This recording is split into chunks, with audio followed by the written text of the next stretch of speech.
This year was very busy for the SCRREEN partners. In parallel of the work plan we had, in particular on the foresight studies, we were deeply involved in supporting the European Commission and DG GROW in particular in the preparation of the criticality exercise in order to determine and publish next year the new list of critical raw materials that will be established by the European Commission. In this frame, SCRREEN contributed to the collection of data, the analysis of the information by organizing for DG GROW two very important workshops, one in June and the other one at the end of September, with two different goals. The first one was mainly dedicated to the collection of the information, whereas in September it was more a discussion and a validation of the data, and also very important, filling the gap in order for the DG GROW experts to have the maximum of information in order to prepare the calculation at the very end, the selection of the critical raw materials.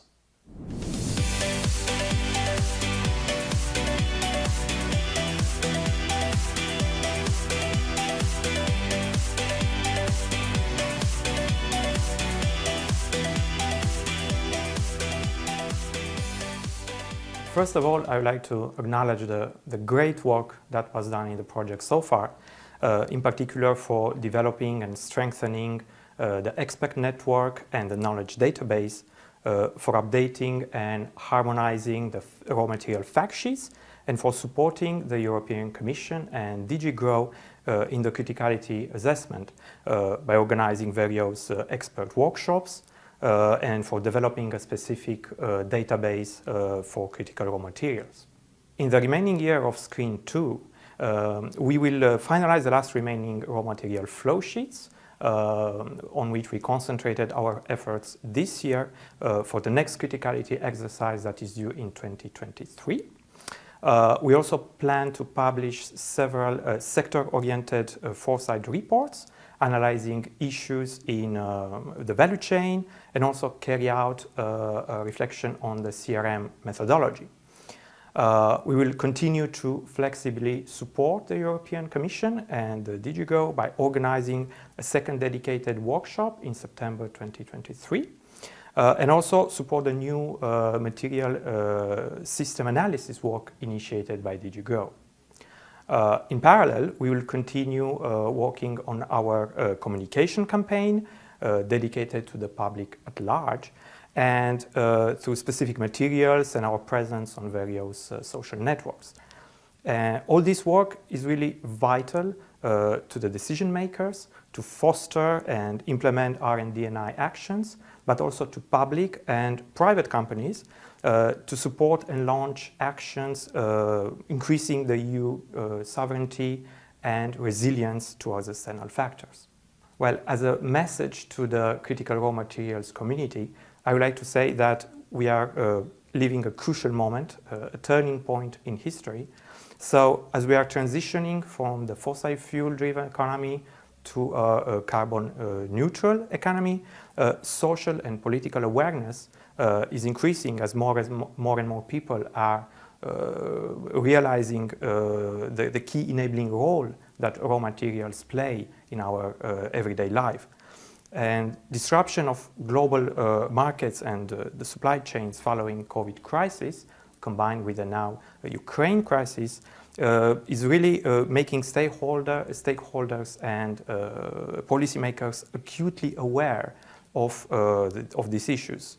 And the sovereignty and the resilience of the European Union is really the subject to a lot of debate now. So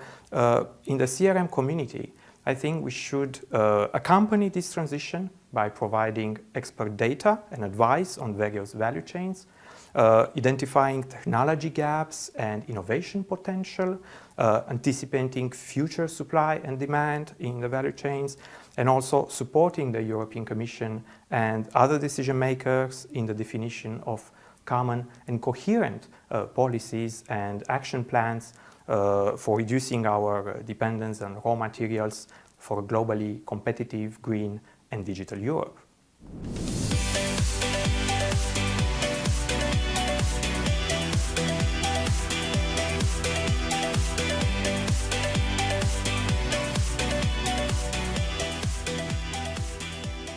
Thank you very much. It's a good question, actually, one of the most important questions that needs to be addressed on this day.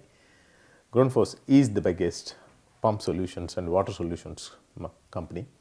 and we do utilize rare earth materials and critical materials in our products in order to boost the efficiencies of our products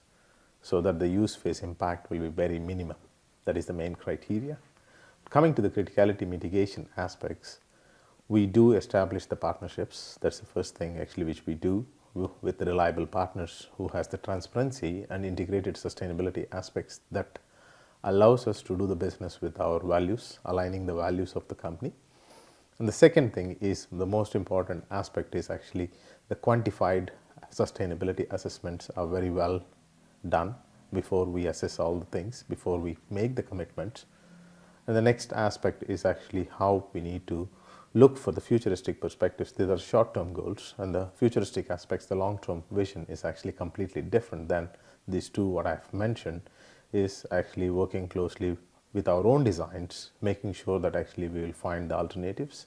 and we will also use the principles of circular economy strategies, making sure that actually we have a very clear agenda of reduced utilization of these materials and finding also substitutions and alternatives. And the next one is actually bringing back the aspects of remanufacturing and refurbishing, making sure that actually our products are designed with a high robustness and reliability.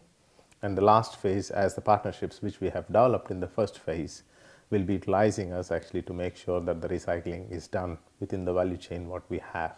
So with all these things, we expect that actually our value chains are sustainable and our mitigation principles are actually following the guidelines and following the values of the company what we have been made for.